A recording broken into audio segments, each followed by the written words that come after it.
जय हिंद दोस्तों, एक बार फिर से स्वागत है आप सभी का। आपके जीके जीएस के इंपॉर्टेंट एमसीक्यू फॉर्मेट में क्वेश्चन होने वाले हैं। और आज मैं आपको बता दूं, आपके रोज की तरह 50 क्वेश्चन है। अभी पेन थोड़ा चेंज कर लेता हूं। मैं आपको बता दूं, आपके 50 क्वेश्चन हैं और फुल डिटेल के साथ में होंगे। तो बिल्कुल आप लोगों का बहुत अच्छा सपोर्ट है, इसलिए सभी को बहुत बहुत धन्यवाद। और क्लास को स्टार्ट करते हैं। देखो यहाँ दिया है, मुख्यमंत्री सुख शिक्षा योजना किस राज्य सरकार द्वारा शुरू की गई है। तो बताओ, मुख्यमंत्री सुख शिक्षा योजना किस राज्य सरकार द्वारा शुरू की गई है। तो यहाँ पे याद रखना, ये स्टार्ट की गई है हिमाचल प्रदेश सरकार द्वारा। किसके? हिमाचल प्रदेश सरकार द्वारा। ऑप्शन सी यहाँ पे आप याद रखेंगे। और ये आपकी करंट से भी संबंधित है, तो यहाँ पे याद रखना। और किसने करा है? तो वहाँ के जो सीएम है, मुख्यमंत्री हैं, सुखविंदर सिंह, है ना, सुखविंदर सिंह जी ने इसे लॉन्च किया है। तो ये भी आप ध्यान रखेंगे। और चलते हैं दोस्त इसके साथ में अपने अगले प्रश्न की तरफ। देखिए यहाँ पे दिया है, निम्नलिखित में से शुंग वंश का संस्थापक कौन था। तो यहाँ पे पूछा जा रहा है, शुंग वंश का संस्थापक कौन था। तो भैया आप बताइएगा, शुंग वंश का जो संस्थापक था वो था पुष्यमित्र शुंग। कौन था? पुष्यमित्र शुंग। ऑप्शन ए यहाँ पे क्या हो जाएगा हमारा, बिल्कुल राइट आंसर हो जाएगा। अब देखिए यहाँ पे दिया है कुजुल कड़फिंसिस, ये तो सभी को रट्टा पड़ा है, कुषाण वंश का है। सिमुक बताओ, सिमुक। तो सिमुक जो था वो था सातवाहन वंश का। किसका? सातवाहन वंश का। तो ये भी आप ध्यान रखेंगे और नोट कर लेंगे। चलते हैं दोस्तों इसके साथ में अपने अगले प्रश्न की तरफ। देखिए यहाँ दिया है, ग्रेमी पुरस्कार किस क्षेत्र में दिया जाता है। ग्रेमी पुरस्कार किस क्षेत्र में दिया जाता है? कल की क्लास में मैंने बताया था, साहित्य पुरस्कार, नोबेल पुरस्कार और ग्रेमी पुरस्कार कब स्टार्ट हुए थे, है ना। और यहाँ पे मैं बता दूं आपको, जो ग्रेमी पुरस्कार है वो संगीत के क्षेत्र में दिया जाता है। तो यहाँ पे इनमें से कोई नहीं क्या हो जाएगा आपका राइट आंसर। और मैं उम्मीद करता हूँ आपने इसी आंसर को चुना भी होगा, है ना। और देखो याद रखना, विज्ञान के क्षेत्र में एक कलिंग पुरस्कार दिया जाता है ना, तो वो भी याद रखना। और साहित्य के क्षेत्र में आपका ज्ञानपीठ पुरस्कार दिया जाता है ना, ज्ञानपीठ पुरस्कार दिया जाता है, तो ये भी आप याद रखेंगे। और कृषि के क्षेत्र में आपका वोरलॉग है ना, वोरलॉग पुरस्कार दिया जाता है, तो ये भी आप ध्यान रखेंगे, नोट कर लेंगे। और ग्रैमी पुरस्कार संगीत के क्षेत्र में। चलते हैं दोस्त इसके साथ में अपने अगले प्रश्न की तरफ। देखिए यहाँ दिया है, जुते हुए खेत और नक्शीदार ईंटों के प्रयोग का साक्ष्य कहाँ से मिला था। तो भैया जुते हुए खेत और नक्शीदार ईंटों के प्रयोग का जो साक्ष्य है वो कहाँ से मिला था। पेपर में ये भी पूछा जा सकता है, पेपर में आपसे विशाल स्नानागार, विशाल अन्नागार पूछा जा सकता है ना। तो यहाँ पे देखो, पहले तो याद रखना, आपके प्रश्न का जो जवाब है वो हो जाएगा कालीबंगा। क्या हो जाएगा? कालीबंगा, जहाँ से काले रंग की चूड़ियाँ भी मिली थी, है ना। कालीबंगा से आपकी काले रंग की चूड़ियाँ भी मिली थी। और ये कहाँ पर? ये राजस्थान में पड़ता है। कहाँ पर पड़ता है दोस्त? राजस्थान में स्थित है कालीबंगा, ये भी आप याद रखेंगे। और लोथल से याद रखना, लोथल से चावल के साक्ष्य मिले थे, चावल के दाने मिले थे, है ना। तो ये भी आप याद रखेंगे। मोहनजोदाड़ो से आपके विशाल स्नानागार मिला था, है ना। यहाँ पे मैं लिख देता हूँ, विशाल स्नानागार मिला था और अन्नागार मिला था, है ना। तो ये आप याद रखेंगे। और चलते हैं दोस्त इसके साथ में अपने अगले प्रश्न की तरफ। और कोई भी क्लास में अगर त्रुटि हो जाती, गलती हो जाती, तो उसके लिए माफ़ी चाहते हैं। और यहाँ पे देखो दिया गया है कि जैन धर्म के संस्थापक निम्नलिखित में से कौन थे। जैन धर्म के संस्थापक निम्नलिखित में से कौन थे। ज़्यादातर 24वें तीर्थकार आप पूछे जाते हैं, जो कि महावीर स्वामी जी थे, या फिर आपसे संस्थापक पूछे जाते हैं। तो आप क्या बताएंगे? तो याद रखना, ऋषभ देव जी थे, जो कि यहाँ पे ऑप्शन बी जो है आपका क्या हो जाएगा, बिल्कुल दोस्त राइट आंसर हो जाएगा। और चलते हैं इसके साथ में अपने अगले प्रश्न की तरफ।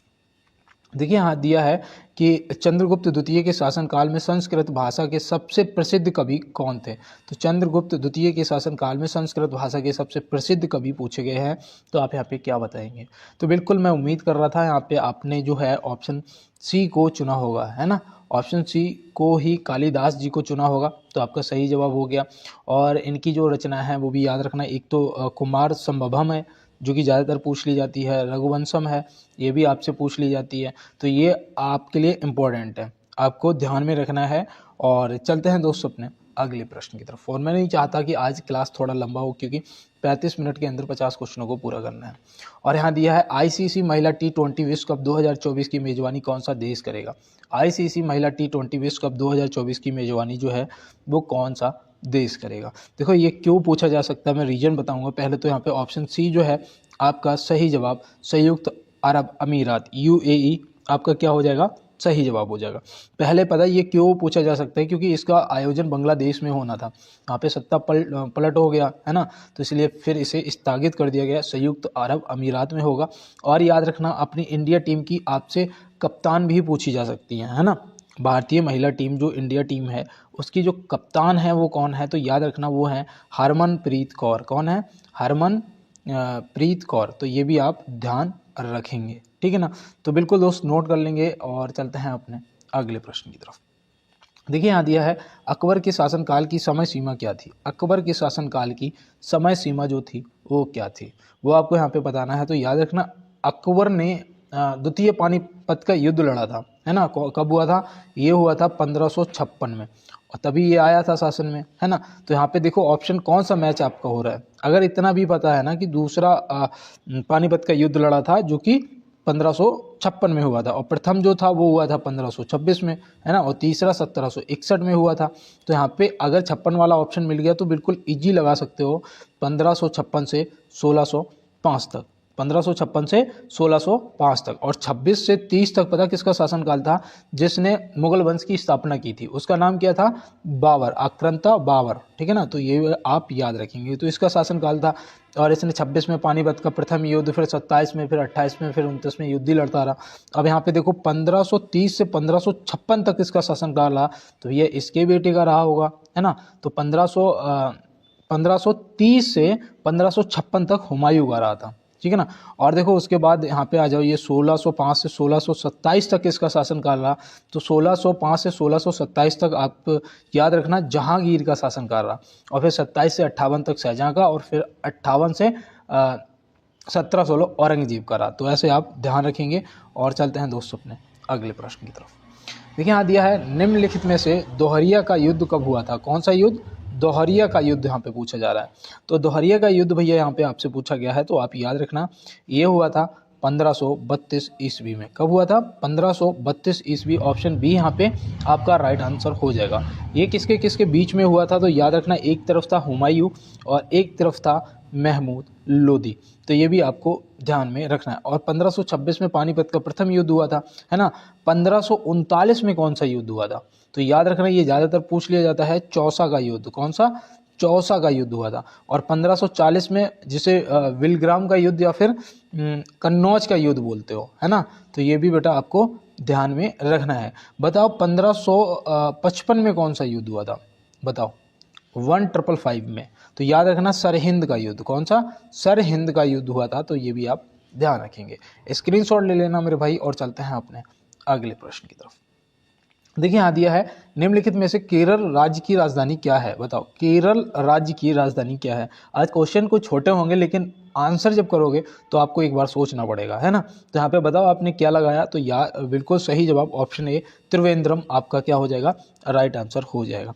देखो बेंगलुरु जो है ये किसकी राजधानी है? बेंगलुरु। तो बेंगलुरु जो है ये भैया कर्नाटक की राजधानी है। भोपाल बताओ किसकी राजधानी है? तो मैं आपके आंसर करने का इंतजार करता हूं और आप कमेंट बॉक्स में करते होंगे, मुझे पता है। यहाँ पे मध्य प्रदेश हो गया। मुंबई बताओ। तो मुंबई याद रखना भैया महाराष्ट्र हो जाएगा, है ना। और अगर आपसे कोहिमा पूछा जाए तो क्या बताओगे? कोहिमा। तो याद रखना भैया मेघालय, वो सॉरी कोहिमा जो है वो नागालैंड की है। देखो यही गलती हो जाती है, किसकी है? नागालैंड की। और देखो मेघालय की क्या है? तो मेघालय की याद रखना शिलोंग है, ठीक है ना। तो ये आपको पता होना चाहिए। और चलते हैं दोस्तों इसके साथ में अपने अगले प्रश्न पे। देखो यहाँ पे दिया है भारत में सर्वप्रथम भारतीय गवर्नर जनरल कौन थे। भारत में सर्वप्रथम भारतीय गवर्नर जनरल, कल मैंने आपको प्रथम बताए थे, आज मैं आपको बताता हूँ भारतीय। तो भारतीय याद रखना वो थे राजगोपालाचार्य जी। तो यहाँ पे ऑप्शन बी जो है हमारा क्या हो जाएगा? बिल्कुल राइट आंसर हो जाएगा। और आप नोट कर लेंगे। और देखो के.एम. करियप्पा जी जो थे ये प्रथम सेना अध्यक्ष थे। कौन थे? सेना अध्यक्ष। तो ये भी आप याद रखना, ठीक है ना। आपसे हो सकता है कि पेपर के अंदर पूछ लिया जाए। तो चलते हैं दोस्तों इसके साथ में अपने अगले प्रश्न की तरफ। देखिए यहाँ पे दिया है सर्वाधिक अनुसूचित जाति वाला निवास राज्य कौन सा है। तो भैया सबसे ज़्यादा अनुसूचित जाति वाले निवास करते हैं वो कौन सा राज्य है। तो आप यहाँ पे क्या बताएंगे? तो देखो अगर अनुसूचित जाति पूछा जाएगा ना तो आप लगाएंगे उत्तर प्रदेश को। देखो यहाँ पे थोड़ा सा समझ लेना, अगर अनुसूचित जाति पूछा जाएगा तो लगाएंगे आप उत्तर प्रदेश को। और अगर अनुसूचित जनजाति पूछा जाएगा, अगर अनुसूचित जनजाति पूछा जाएगा तो आप किसे करेंगे? तो बताओ भैया यहाँ पे किसे करेंगे? तो याद रखना मध्य प्रदेश को, ठीक है ना। हो सकता है कि पेपर के अंदर पूछ लिया जाए, इसलिए मैं आपको ये सब बताता हुआ चल रहा हूँ। और चलते हैं दोस्त अपने अगले प्रश्न। देखो यहाँ पे लेह भी दे रखा है। लेह में याद रखना सबसे कम वर्षा होती है ना। ये कभी कभी पूछ लिया जाता है, मुझे याद आ गया अचानक तो मैंने बता दिया। लेह में सबसे कम वर्षा होती है। तो चलते हैं दोस्तों इसके साथ में अपने अगले प्रश्न। हाल ही में कौन कर्मचारी राज्य बीमा निगम ESIC के नए महानिदेशक बने हैं? तो भैया हाल ही में कौन कर्मचारी राज्य बीमा निगम के नए महानिदेशक बने हैं? तो आप यहाँ पे क्या बताएंगे? तो देखो ये आपके करंट से संबंधित प्रश्न है ना। 2024 के करंट से पूछे जाएंगे। तो यहाँ पे याद रखना अशोक कुमार सिंह जी। कौन? श्री अशोक कुमार सिंह जी। ऑप्शन बी यहाँ पे आपके राइट आंसर हो जाएंगे। ऑप्शन बी अशोक कुमार जी आपके यहाँ पे राइट आंसर हो जाएंगे। तो बिल्कुल दोस्त चलते हैं इसके साथ में अपने अगले प्रश्न की तरफ। देखिए यहाँ दिया भारतीय मुद्रा का नाम रुपया सबसे पहले किसने रखा था? भारतीय मुद्रा का नाम रुपया सबसे पहले किसने रखा था? तो आप यहाँ पे क्या बताएंगे? तो बिल्कुल यहाँ पे आपने अगर शेर शाह सूरी को टिक किया है तो यहाँ पे क्या हो जाएगा? आपका दोस्त राइट आंसर हो जाएगा। इसका जो कार्यकाल था वो याद रखना 1540 से लेके 1545 तक था, ठीक है ना। 5 साल के लिए इसका शासन था। अब इसने पता है इसमें जो रुपया इसने नाम रखा था वो आपको कहीं पे 1541 भी अगर ऑप्शन में मिल जाए लिखा हुआ तो आप सही टिक कर देंगे, ठीक है ना। 40 से 45 के बीच में किया था, अगर 41 भी मिलता है तो लगा देना। और याद रखना इसके बीच अपने शासनकाल में चांदी का सिक्का जारी किया था। क्या? चांदी का सिक्का जारी किया था जिसे इसने रुपया नाम दिया था। तो ये भी आप ध्यान रखेंगे। तो बिल्कुल दोस्त चलते हैं इसके साथ में अपने अगले प्रश्न पर। देखिए यहाँ दिया है मानव द्वारा बनाए गए उपग्रह स्थापित किए जाते हैं। मानव द्वारा बनाए गए उपग्रह जो है वो स्थापित किए जाते हैं ब्रह्ममंडल, समताप मंडल या क्षोभ मंडल। तो आप यहाँ पे क्या लगाएंगे अपना राइट आंसर? तो बिल्कुल दोस्त मैं यहाँ पे उम्मीद कर रहा था आपने ऑप्शन ए ब्रह्ममंडल को चुना होगा। तो ऑप्शन ए यहाँ पे आपका सही जवाब हो जाएगा। और दूसरी चीज़ याद रखना ये सबसे बाहरी वायुमंडलीय परत है, मतलब सबसे बाहर की वायुमंडलीय परत है। और ये पृथ्वी की सतह से लगभग 500 से 1000, ठीक है ना, 1000 किलोमीटर ऊपर होती है, ठीक है ना। तो ये भी आपको 500 से 1000 किलोमीटर ऊपर होती है। समताप मंडल मैंने आपको बताया था कि वायुयान उड़ते हैं आपके। क्षोभ मंडल में मौसम संबंधित घटनाएं होती हैं, है ना, मौसम संबंधित घटनाएं होती हैं। तो ये भी आपको ध्यान में रखना है। और मेरी राइटिंग पे मत जाना क्योंकि मेरे पास पेन नहीं है ना, मैं बस जुगाड़ से लिखता हूँ, इसके ऊपर पेन नहीं है। अब यहाँ पे दिया है भारत सेवक समाज सर्वेंट ऑफ इंडिया सोसाइटी की स्थापना किसने की थी? तो भैया बताओ यहाँ पे भारत सेवक समाज की स्थापना जो है वो इनमें से किसने करी थी? तो आप यहाँ पे क्या बताएंगे? तो बिल्कुल मैं यहाँ पे उम्मीद कर रहा था कि आपने गोपाल कृष्ण गोखले जी को चुना होगा, जो कि यहाँ पे ऑप्शन में आपको नहीं दिख रहा है। तो इनमें से कोई नहीं आपका क्या हो जाएगा? राइट आंसर हो जाएगा। कुछ दोस्तों ने इनमें भी टिक किया होगा, है ना। कोई बात नहीं है दोस्त, ऐसा हो जाता है। यहाँ पे याद रखना गोपाल कृष्ण गोखले जी, मैंने इसीलिए ये क्वेश्चन ऐसे टाइप किया कि आप इसे लिखें, है ना। तो गोपाल कृष्ण गोखले जी ने 12 जून 1905 को किया था। कब? 12 जून 1905 को स्थापना की थी। और ये कहाँ पर की थी? तो याद रखना ये इन्होंने पुणे में की थी, है ना, पुणे महाराष्ट्र। तो ये आप ध्यान रखेंगे। तो बिल्कुल दोस्त आप अपने नोट्स पे नोट करते हुए चलेंगे और चलते हैं इसके साथ में अपने अगले प्रश्न की तरफ। सपोर्ट करने के लिए जो भी मेरे नए पुराने दोस्त मेरे साथ जुड़े हुए हैं, लाइक वाला बटन दबा दें और चैनल को सब्सक्राइब जरूर कर लेना, बेल आइकन दबा देना और थोड़ा सा क्लास को अपने दोस्तों के साथ में शेयर कर देना। यह निम्न में से जैपला दर्रा किस राज्य में स्थित है? तो भैया यहाँ पे आपको बताना है निम्न में से जैपला दर्रा जो है वो किस राज्य में स्थित है? तो बिल्कुल यहाँ पे आपका जो राइट आंसर है वो आ गया होगा ऑप्शन ए सिक्किम राज्य में। सिक्किम में एक आपका जैपला है, ये तो आपको याद रखना ही है। साथ में नाथूला को भी याद रखना, ठीक है ना। क्या?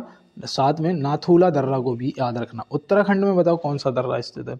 उत्तराखंड में कोई अगर याद आ रहा हो तो मैं उम्मीद करता हूँ आपने कमेंट बॉक्स में बता दिया होगा कि भैया एक तो वहाँ पे माना दर्रा पड़ता है ना, एक आपका लिपुलेख दर्रा पड़ता है, एक आपका नीति दर्रा पड़ता है। तो ये आप याद रखेंगे उत्तराखंड में पड़ते हैं। और हिमाचल प्रदेश में बताओ, हिमाचल प्रदेश में एक तो आपका सिपकेला दर्रा पड़ता है ना, सिपकेला दर्रा पड़ता है, और दूसरा याद रखना रोहतांग दर्रा पड़ता है ना।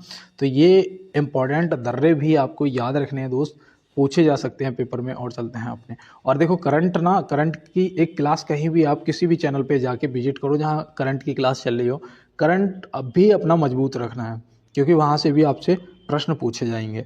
और यहाँ देखो दिया है निम्नलिखित में से किस राज्य में पुलिकट झील स्थित है, बताओ निम्नलिखित में से किस राज्य में पुलिकट झील स्थित है, तो आप यहाँ पे क्या बताएंगे। तो बिल्कुल याद रखना भैया ये आपके आंध्र प्रदेश में भी और तमिलनाडु में भी है ना, तो इसका कुछ हिस्सा आंध्र प्रदेश में और कुछ तमिलनाडु में जाता है, तो यहाँ पे ऑप्शन ए और बी दोनों सही जवाब हो जाएगा। हालांकि अगर ऑप्शन में आपको आंध्र प्रदेश भी मिले तो भी आप टिक इसे करके आना है। और मैं आपको बता दूं ये ना ये चिल्का के बाद, चिल्का नदी के बाद ये दूसरी सबसे खारे पानी की झील है ना, भारत में ये चिल्का नदी के बाद दूसरी खारे पानी की झील है, तो ये भी आप ध्यान रखेंगे। और उड़ीसा में चिल्का पड़ती है ना, तो ये तो आपको पहले ही बता चुका हूँ मैं, तो ये आप याद रखेंगे। और देखो एक वो भी पूछ ली जाती है, क्या कहते हैं उसे, लोकटक झील है ना, कौन सी, लोकटक झील जो कि मणिपुर में पड़ती है, तो ये भी याद रखना। एक लोनार झील भी याद रखना, ये कहाँ पड़ती है, ये महाराष्ट्र में पड़ती है, ठीक है ना दोस्त, तो ये भी आपको याद रखना है। और चलते हैं इसके साथ में अपने अगले प्रश्न पर। देखिए यहाँ दिया है हाल ही में बांग्लादेश क्रिकेट बोर्ड के नए अध्यक्ष के रूप में किसे चुना गया है, चुना गया था या चुना गया है, तो आप यहाँ पे बताओ हाल ही में है, तो यहाँ पे था की जगह अगर है लगा दो तो भी कोई दिक्कत नहीं है। तो आप बताओ यहाँ पे हाल ही में बांग्लादेश क्रिकेट बोर्ड के नए अध्यक्ष के रूप में किसे चुना गया था या है, तो यहाँ पे आप क्या बताएंगे। इस टाइम जो है वो है फारूक अहमद, कौन है, फारूक अहमद, तो ये भी आपको ध्यान में रखना है। इनसे पहले नजमुल हसन पापोन थे, है ना, ये पहले थे, मतलब कि ये इनसे पहले थे, ठीक है ना, फारूक अहमद के बाद से पहले, ये अभी वर्तमान में है ना फारूक अहमद, तो याद रखना। और चलते हैं दोस्तों अपने अगले प्रश्न पर। तो यहाँ दिया है किस देश के संविधान से गणतंत्रात्मक शासन व्यवस्था का प्रावधान लिया गया है, तो बताओ भैया किस देश के संविधान से गणतंत्रात्मक शासन व्यवस्था का प्रावधान लिया गया है। तो मैं उम्मीद करता हूँ यहाँ पे जो आपका राइट आंसर है वो आ गया होगा फ्रांस, है ना, ऑप्शन बी कुछ दोस्तों ने टिक कर दिया होगा, कुछ दोस्तों ने दक्षिण अफ्रीका को भी टिक किया होगा। तो ये तो आपको पता ही है भैया, संविधान संशोधन से संबंधित है, 368 आप याद रखेंगे, है ना, संविधान संशोधन से। रूस से बताओ क्या लिया गया, रूस से, तो याद रखना मौलिक कर्तव्यों का प्रावधान लिया गया है ना, मौलिक कर्तव्यों का प्रावधान जो है वो आपके रूस के संविधान से लिया गया, तो ये भी आपको ध्यान में रखना है। तो बिल्कुल दोस्त, और चलते हैं इसके साथ अपने अगले प्रश्न पर। और देखो यहाँ पे दिया है चैत्य भूमि किसकी समाधि स्थल का नाम है, बताओ चैत्य भूमि किसकी समाधि स्थल का नाम है। तो चैत्य भूमि भैया यहाँ पे याद रखना, ये ज़्यादातर पूछ ली जाती है, क्योंकि ये doctor Bhimrao Ambedkar ji, option D यहाँ पे क्या हो जाएंगे आपके बिल्कुल राइट आंसर हो जाएंगे। और ये चैत्य भूमि स्थित कहाँ है, बताओ चैत्य भूमि जो है ये कहाँ पर स्थित है समाधि, तो याद रखना भैया ये मुंबई में है, कहाँ पर, मुंबई में है, तो ये भी आपको याद रखना है। और देखो लाल बहादुर शास्त्री जी की समाधि स्थल का भी नाम आप याद रखना, अगर पता है तो कमेंट बॉक्स में बताओ, और नहीं पता है तो फिर आप नोट करो विजय घाट, क्या, विजय घाट, ठीक है ना। महात्मा गांधी जी की समाधि स्थल का नाम क्या है, तो भैया वो है राजघाट, क्या है, राजघाट। गुलजारी लाल नंदा जी की समाधि स्थल का नाम बताओ, तो आप क्या बताओगे, नारायण घाट, नारायण घाट, तो ये भी आप याद रखेंगे। तो बिल्कुल दोस्त, और चलते हैं इसके साथ में अपने अगले प्रश्न पे। तो यहाँ दिया विषाणु या वायरस से होने वाला रोग नहीं है, विषाणु या वायरस से होने वाला रोग नहीं है, तो भैया विषाणु या वायरस से होने वाला रोग इनमें से कौन सा नहीं है, तो वो तो टाइफाइड होगा भैया, क्या होगा, टाइफाइड ही होगा, क्योंकि जो टाइफाइड है ना वो बैक्टीरिया से होता है ना, किससे, बैक्टीरिया से होता है। और विषाणु या वायरस से होने वाला आपका जो है वो यहाँ पे देखो पोलियो भी हो जाएगा, चेचक भी हो जाएगा, एड्स भी हो जाएगा, और उसके साथ में वो भी हो जाएगा, खसरा हो जाएगा, रेबीज हो जाएगा, ट्रकोमा हो जाएगा, ये सब आपके वायरस से होने वाले रोग हैं, ठीक है ना, तो ये आप याद रखेंगे। तो बिल्कुल यहाँ पे टाइफाइड आपका राइट आंसर हो गया। और चलते हैं अपने अगले प्रश्न पर। विटामिन ए की कमी से होने वाला रोग कौन सा है, विटामिन ए की कमी से होने वाला जो रोग है वो कौन सा है, तो आप यहाँ पे क्या बताएंगे। तो बिल्कुल मैं यहाँ पे उम्मीद कर रहा था कि आपका आंसर आने वाला होगा, और कुछ दोस्तों का आंसर जो है वो आ भी गया है। तो यहाँ पे याद रखना भैया रतौंधी है, कौन सा, रतौंधी। बांझपन जो है ये विटामिन ई की कमी से होता है ना, एक बांझपन है, और इसे ब्यूटी विटामिन भी बोलते हैं, है ना, अगर चेहरे से ब्यूटी चली गई तो उसके लिए विटामिन ई की आवश्यकता होती है, हालांकि डॉक्टर की सलाह लेके ही लेना है, लेकिन याद रखना, ठीक है ना, ब्यूटी विटामिन और बांझपन जो है वो विटामिन ई की। रिकेट्स बताओ रिकेट्स बीमारी जो है ये कौन सी विटामिन की कमी से हो जाता है, तो ये डी की कमी से। और स्कर्वी जो है ये विटामिन सी की कमी से, है ना, याद रखना। और विटामिन के की कमी से क्या हो जाता है, खून का थक्का नहीं जमता है, तो ये भी आपको ध्यान रखना है। तो बिल्कुल दोस्त, चलते हैं इसके साथ में अपने अगले प्रश्न में। निम्नलिखित में से वसा में घुलनशील विटामिन कौन सा नहीं है। अच्छा, वसा में घुलनशील विटामिन इनमें से कौन सा नहीं है। भैया जो नहीं है वो जल में घुलनशील है, तो वो पता कौन सा है, याद रखना भैया, जल में घुलनशील आपका विटामिन बी वर्ग और विटामिन सी होता है। और बाद बाकी ए है, ई है, डी है और आपका के है, ये क्या है, ये आपके वसा में घुलनशील होते हैं। तो नहीं पूछा है ना, तो ऑप्शन बी हो जाएगा, विटामिन बी नहीं है। तो बिल्कुल दोस्तों, और चलते हैं अपने अगले प्रश्न पे। देखिए यहाँ पे दिया है 24वें अंतर्राष्ट्रीय मदर टेरेसा पुरस्कार समारोह का आयोजन कहाँ किया गया है। तो बताओ 24वें अंतर्राष्ट्रीय मदर टेरेसा पुरस्कार समारोह का जो आयोजन है वो कहाँ किया गया है। तो आपका राइट आंसर क्या होगा, पहले तो बता दूं ये 24वां जो था ना, ये 2023 में हुआ था। कब, 2023 में हुआ था। अब ये कहाँ पर हुआ था, तो ये भी आप याद रखना, ये भैया दुबई में हुआ था। कहाँ पर हुआ था, दुबई में। तो ऑप्शन डी यहाँ पे दुबई आपका क्या हो जाएगा, बिल्कुल राइट आंसर दोस्त हो जाएगा, ठीक है ना। और ये खेल के क्षेत्र में दिया जाता है, ऐसे याद रखना, किसके, खेल के भी क्षेत्र में दिया जाता है भारत में, और शिक्षा के और विज्ञान के क्षेत्र में, है ना। तो ये सब आपको याद रखना, शिक्षा के क्षेत्र में देते हैं। और इसका जो प्रारंभ है ना, ये कब से दिए जाने प्रारंभ हुए वो भी याद रखना, 1997 से इन्हें ये अंतर्राष्ट्रीय मदर टेरेसा पुरस्कार देना प्रारंभ किया गया है। तो 1997 ये भी आपको ध्यान में रखना है। तो बिल्कुल दोस्त, चलते हैं इसके साथ में अपने अगले प्रश्न पर। तो यहाँ दिया निम्नलिखित में से कजरी लोक नृत्य किस राज्य से संबंधित है। कल जो मैंने क्वेश्चन दिया था ना SW, वो उसका भी किसी ने आंसर नहीं किया। तो पता नहीं कल क्या हुआ, ऐसा हो गया, कल छुट्टी थी क्या था, किसी दोस्त ने कल की क्लास को वॉच भी नहीं किया और आंसर भी नहीं करा। इसका आंसर मुझे कमेंट बॉक्स में चाहिए। ये आपका SW क्वेश्चन है। और चलते हैं अपने अगले प्रश्न की तरफ। देखिए यहाँ पे दिया है हैदर अली के बाद मैसूर का शासक कौन बना था। हैदर अली के बाद मैसूर का जो शासक है वो कौन बना था। तो यहाँ पे आप क्या बताएंगे, तो बिल्कुल यहाँ पे याद रखना भैया, हैदर अली के बाद बना था उनका बेटा टीपू सुल्तान। कौन बना था, टीपू सुल्तान। ऑप्शन बी यहाँ पे आपका राइट आंसर हो जाएगा। और मैं बता दूं यहाँ पे जो हैदर अली है इसकी मृत्यु हो गई थी 1782 में। हाँ, 1782 में हैदर अली द्वितीय एंगल मैसूर युद्ध में मृत्यु हो गई थी, तो याद रखना भैया। और ये जो टीपू ने फिर पातशाह की उपाधि धारण की, है ना, टीपू सुल्तान ने एक पातशाह की भी उपाधि धारण की थी, ये भी कभी कभी पूछ लिया जाता है। कब करी थी ये भी आप याद रखना। इसने पातशाह की उपाधि तो जब ये 1782 के बाद बैठा था ना गद्दी पे, इसने तब की थी। इसने एक काम और करा था, इसने नौसेना बोर्ड का गठन किया था। क्या करा था, देखो याद आ गया मुझे, नौसेना बोर्ड का गठन किया था। और ये गठन इसने कब किया था, तो ये भी याद रखना 1796 में किया था। कब किया था दोस्त, 1796 में इसने नौसेना बोर्ड का गठन किया था, ठीक है ना। तो ये भी आपको याद रखना है। तो बिल्कुल दोस्त, और चलते हैं अपने अगले प्रश्न की तरफ। यहाँ दिया है निम्नलिखित में से गुलरुखी लिपि का आरंभ किसने किया था। गुलरुखी लिपि का आरंभ पूछा गया है कि किसने किया था। तो आप यहाँ पे क्या बताएंगे, तो यहाँ पे बिल्कुल आप याद रखना गुरु अंगद जी, है ना। तो श्री गुरु अंगद देव जी, यहाँ पे ऑप्शन बी हमारे क्या हो जाएंगे, बिल्कुल प्रश्न के सही जवाब हो जाएंगे। और देखो मैं यहाँ पे आपको एक चीज बता दूं, आपको सिख धर्म के 10 गुरुओं के बारे में पता होना चाहिए। पहले तो यही पता होना चाहिए कि कौन कौन से गुरु थे, है ना। तो मैं यहाँ पे एक बार बता देता हूँ कि पहले तो याद रखना गुरु नानक जी ने उसका सिख संप्रदाय की स्थापना की थी, है ना।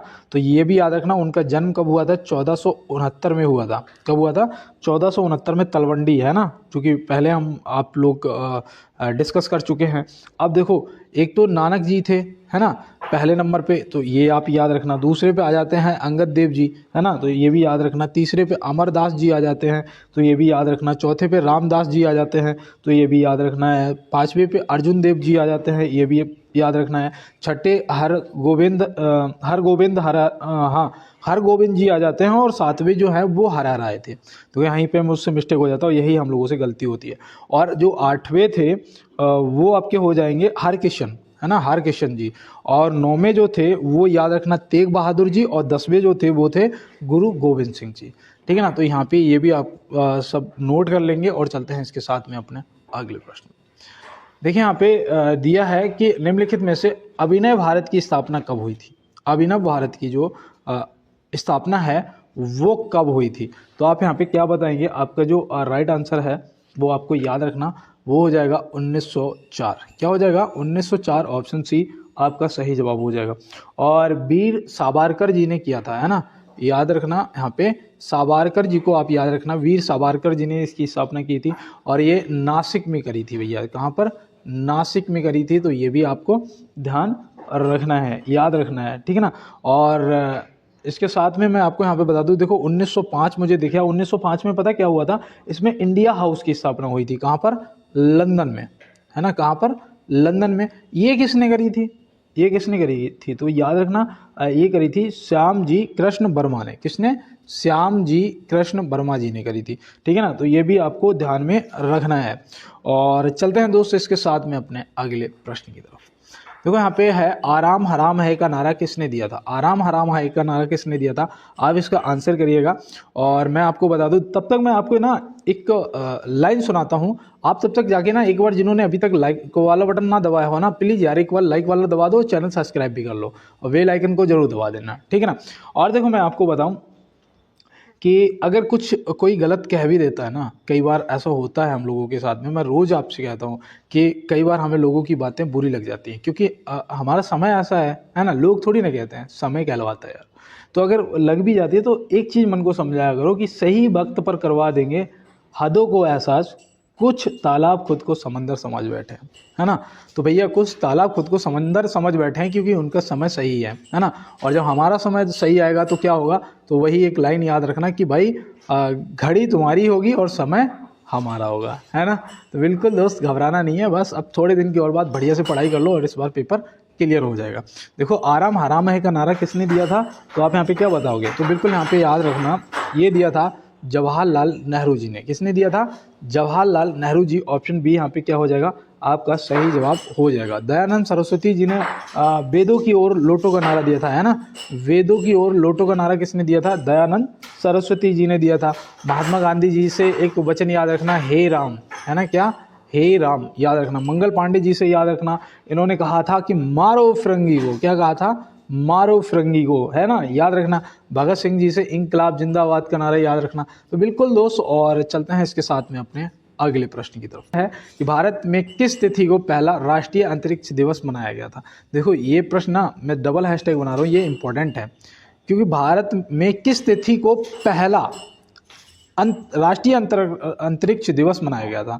तो राष्ट्रीय अंतरिक्ष दिवस की यहाँ पे बात हो रही है, तो आप यहाँ पे क्या बताएंगे। तो देखो मैं आपको बताऊं, ये मनाया गया था 23 अगस्त को, 23 अगस्त 2024 को मनाया गया था, है ना, ऐसे ही याद रखना, 23 अगस्त 2024 को ये मनाया गया था। अब यहाँ पे पता है आपको मैं बताऊं कि जो 23 अगस्त को, ये पता क्यों, 23 अगस्त को जो चंद्रयान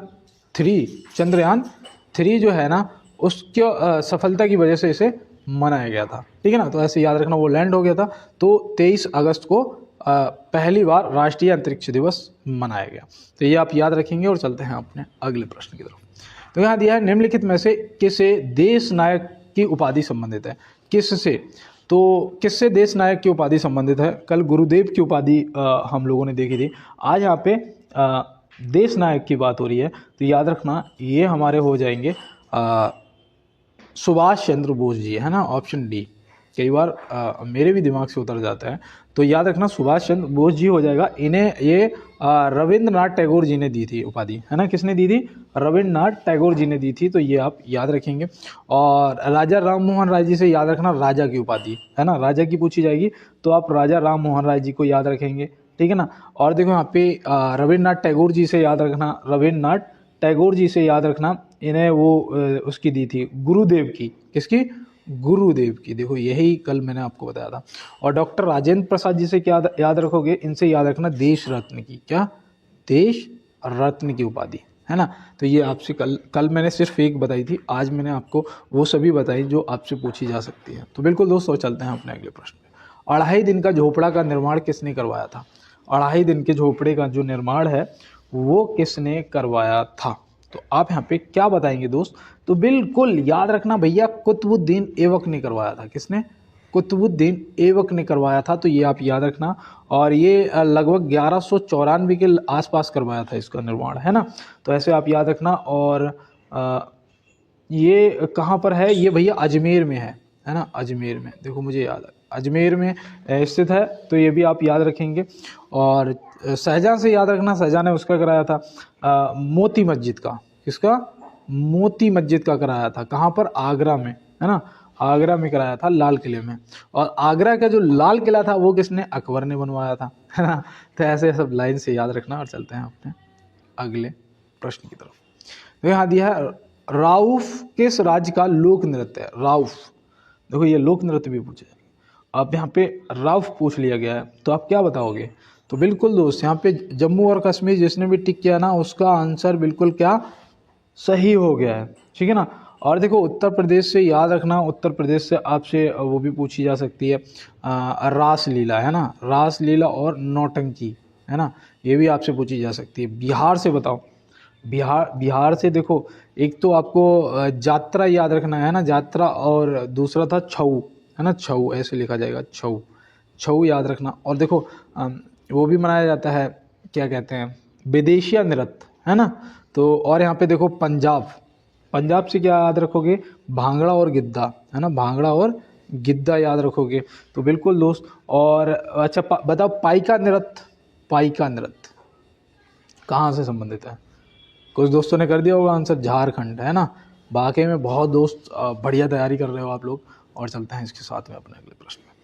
सबसे तेज गति से घूर्णन करने वाला ग्रह निम्न में से कौन सा है, बताओ। सबसे तेज गति से घूर्णन करने वाला ग्रह निम्न में से कौन सा है। भैया जो सबसे बड़ा ग्रह है कौन सा, बृहस्पति, इसका कलर भी पीला ही है ना। और आज बृहस्पतिवार भी है ना। तो बिल्कुल याद रखना भैया, बृहस्पति ग्रह जो सबसे बड़ा है, ये 12 वर्ष में अपनी एक परिक्रमा पूरी कर लेता है, ये भी याद रखना। सूर्य को सांझ का तारा, भोर का तारा, पृथ्वी की जुड़वा बहन और सबसे गर्म ग्रह भी कहते हैं, क्या, सबसे गर्म ग्रह भी कहते हैं। तो ये भी आपको याद रखना। और इसकी जो घूर्णन है ना, वो धीमी घूर्णन है, सबसे धीमी घूर्णन भी याद रखना, ठीक है ना। यहाँ पे सबसे तेज बृहस्पति, सबसे धीमी शुक्र।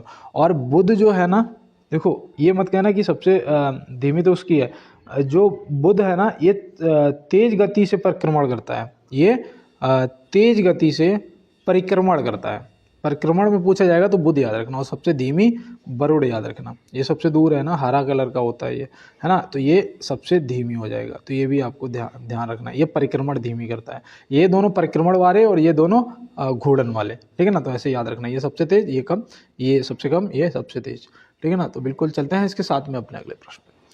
आलू निम्नलिखित में से किसका एक प्रमुख स्रोत होता है, ये लो तो उस दिन कर चुके, कार्बोहाइड्रेट का होता है ना, बसा इसमें बिल्कुल नहीं होता है। तो बिल्कुल दोस्त चलते हैं अपने अगले प्रश्न में। तो यहाँ दिया है एनएसजी के नए महानिदेशक के रूप में किसे नियुक्त किया गया है, बताओ। एनएसजी के नए महानिदेशक के रूप में किसे, नेशनल सिक्योरिटी गार्ड के नए महानिदेशक के रूप में किसे नियुक्त किया गया है, अब बताओ प्रश्न का आंसर। तो बिल्कुल यहाँ पे आपका वी श्रीनिवासन जी हो जाएगा, क्या राइट आंसर, क्या हो जाएगा राइट आंसर, वी श्रीनिवासन जी हो जाएगा। ये आईपीएस ऑफिसर हैं 1992 बैच के, ठीक है ना, ये आप याद रखना। श्री दलजीत सिंह चौधरी जी जो हैं, ये किसके महानिदेशक नियुक्त किए गए, तो याद रखना भैया ये वीएसएफ के, वीएसएफ वर्ल्ड सिक्योरिटी फोर्स 1965 में, है ना। और श्री मनोज यादव जी आरपीएफ, है ना, ये देखो भूलना मत, पूछा जा सकता है, ये तो आप जिसका पेपर देने जा रहे हो उसी के महानिदेशक। तो बिल्कुल दोस्त चलते हैं अगले प्रश्न। WHO विश्व स्वास्थ्य संगठन का मुख्यालय कहाँ स्थित है, वर्ल्ड हेल्थ ऑर्गेनाइजेशन, WHO का फुल फॉर्म होता है ना, विश्व स्वास्थ्य संगठन। तो इसका मुख्यालय यहाँ पे आपसे पूछा गया है, तो आप क्या बताओगे। बिल्कुल बहुत से दोस्तों का आंसर आ भी चुका है, जिनेवा भैया, जिनेवा जिनेवा जिनेवा स्विट्जरलैंड, है ना।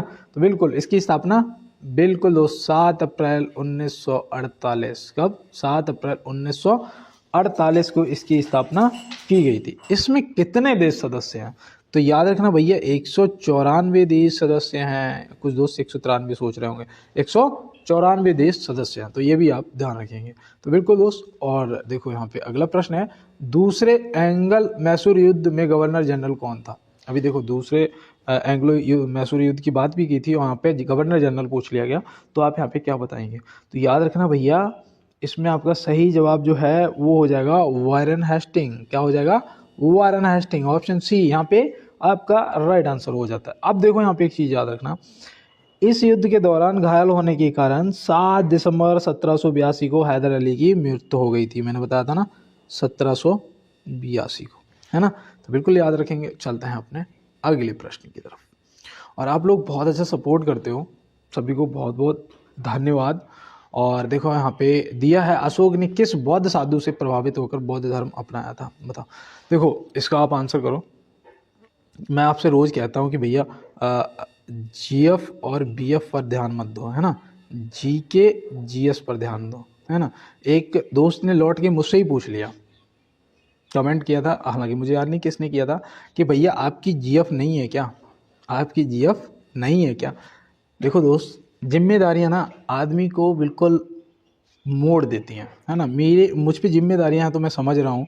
और वरना देखो एक लाइन सुनाता हूँ, चलो ठीक है ना, कोई गलती हो जाए उसके लिए पहले सॉरी, है ना।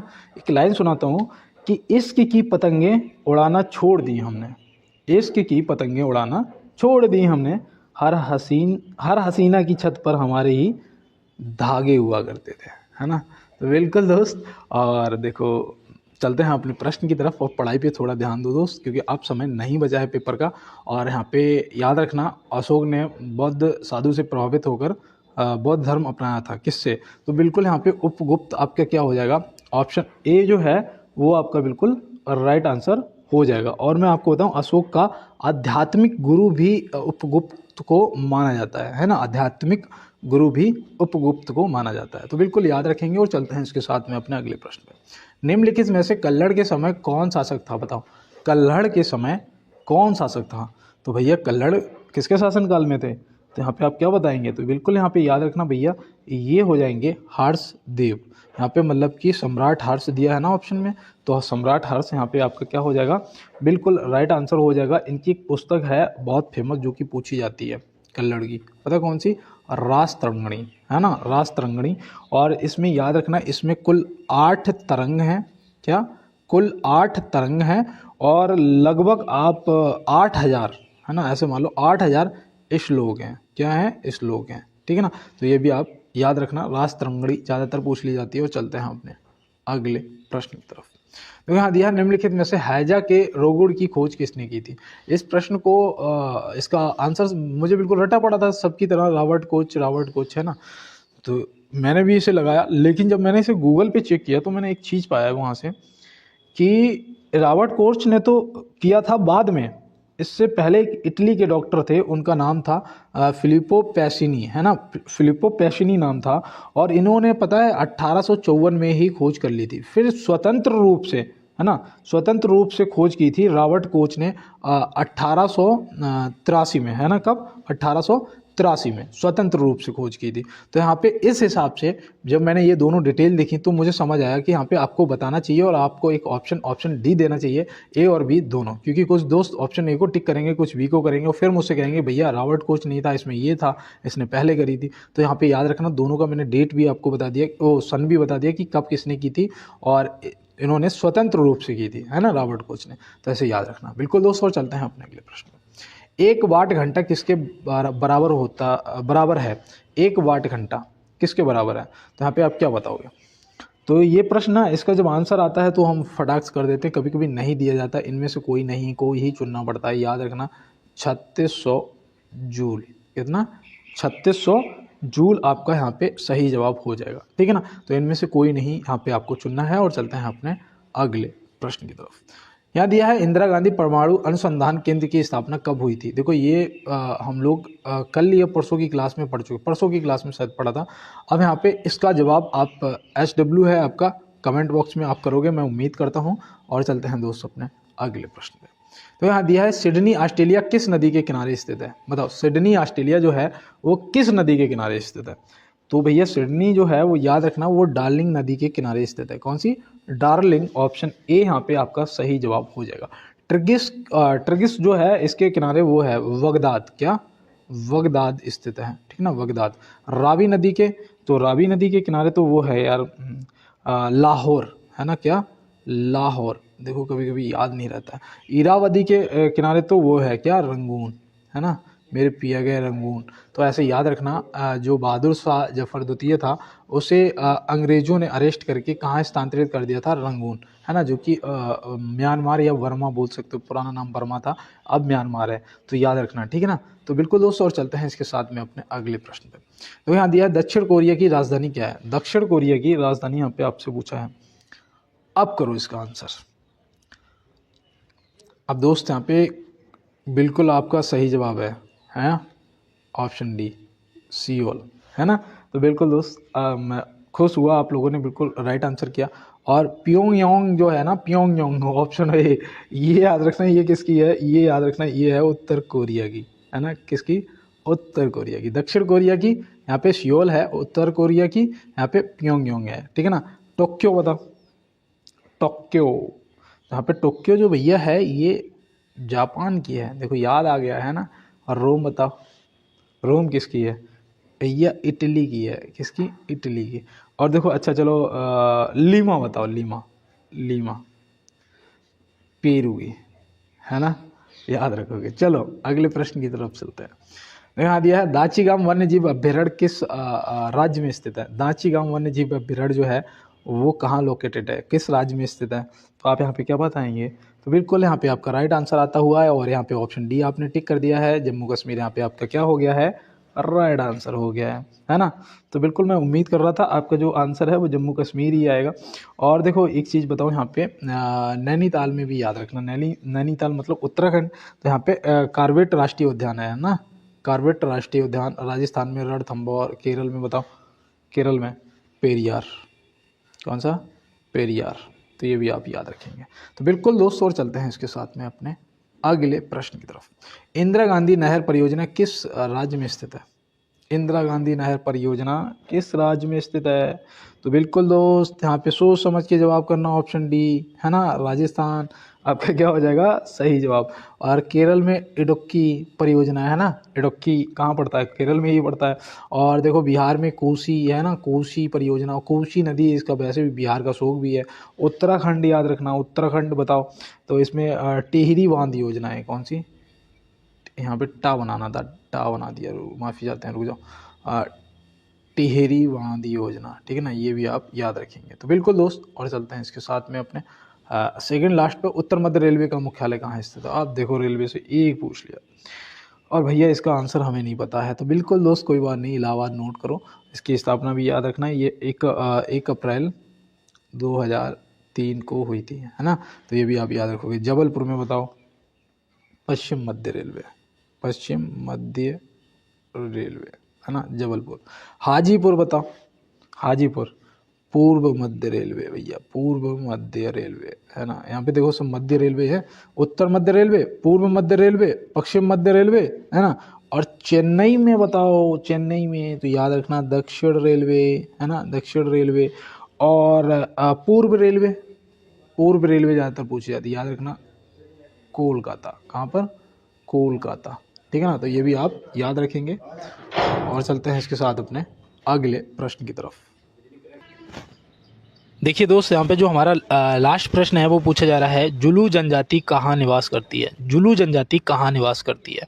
तो जुलू जनजाति जो है वो आपको याद रखना है, ये करती है दक्षिण अफ्रीका में। कहाँ पर करती है, दक्षिण अफ्रीका में। तो ऑप्शन बी यहाँ पे क्या हो जाएगा, आपका राइट आंसर हो जाएगा। और देखो एक आपसे पूछी जाती है पिग्मी जनजाति, है ना, पिग्मी जनजाति पूछी जाती है। तो ये याद रखना, ये मध्य अफ्रीका में निवास करती है। कहाँ पर, मध्य अफ्रीका में निवास करती है। तो ये भी आपको ध्यान में रखना है। और आज की क्लास आपको कैसी लगी आप कमेंट बॉक्स में ज़रूर बताइएगा। और मिलते हैं दोस्त नेक्स्ट क्लास में नेक्स्ट प्रश्नों के साथ में। तब तक के लिए सभी दोस्तों को मेरा जय हिंद, वंदे मातरम, भारत माता की जय।